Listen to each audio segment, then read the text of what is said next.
Constructions എന്ന് പറയുന്ന ചാപ്റ്ററിൽ ഇമ്പോർട്ടന്റ് ആയിട്ട് നമുക്ക് അറിഞ്ഞിരിക്കുന്ന ഒരു ടോപ്പിക്കാണ് കോമ്പസ് ഉപയോഗിച്ച് സർക്കിൾ വരയ്ക്കുക എന്നുള്ളത്, അല്ലെ?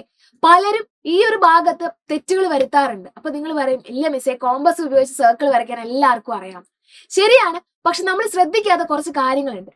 ഒന്നാമത്തെ കാര്യം എന്ന് പറയുന്നത്, ഈ കോമ്പസിൽ പെൻസിൽ ഇൻസേർട്ട് ചെയ്യുന്ന സമയത്ത് നമ്മൾ ഇൻസേർട്ട് ചെയ്യുന്ന പെൻസിൽ ഷാർപ്പ് ആയിരിക്കണം, വളരെ പോയിന്റഡ് ആയിരിക്കണം നമ്മുടെ പെൻസിൽ എന്ന് പറയുന്നത്. അതായത് അത് പോയിന്റഡ് അല്ല എങ്കിൽ നമ്മൾ വരയ്ക്കുന്ന സർക്കിളിന്റെ റേഡിയസ് മാറിപ്പോകാനുള്ള സാധ്യതയുണ്ട്. അതായത് പരന്നുകൊണ്ടുള്ളതായിരിക്കും. കൃത്യമായിട്ടൊരു സർക്കിൾ വരയ്ക്കണമെങ്കിൽ നല്ല പിൻ പോയിന്റ് ആയിട്ടുള്ള പെൻസിൽ ആയിരിക്കണം നമ്മൾ ഇൻസേർട്ട് ചെയ്യേണ്ടത്.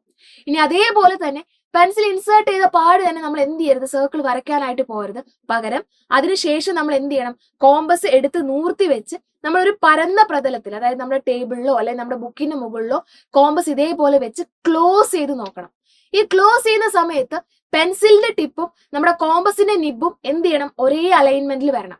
അല്ലാതെ പെൻസിലിന്റെ നിബ് താഴെയും നമ്മുടെ കോമ്പസിന്റെ ടിപ്പ് മുകളിലും ആവുന്ന രീതിയിലാണെങ്കിൽ നമ്മൾ വരയ്ക്കുന്ന സർക്കിൾ കൃത്യമായിട്ട് വരാൻ സാധ്യതയില്ല. ഇനി മൂന്നാമത്തെ കാര്യം നിങ്ങൾ ശ്രദ്ധിക്കേണ്ടത്, സർക്കിൾ വരയ്ക്കുന്ന സമയത്ത് എപ്പോഴും നിങ്ങൾ ഇവിടെ ആയിരിക്കണം, ഈ കോമ്പസിന്റെ ഏറ്റവും ടോപ്പിലുള്ള ഈ ഒരു ഭാഗത്തായിരിക്കണം പിടിക്കേണ്ടത്.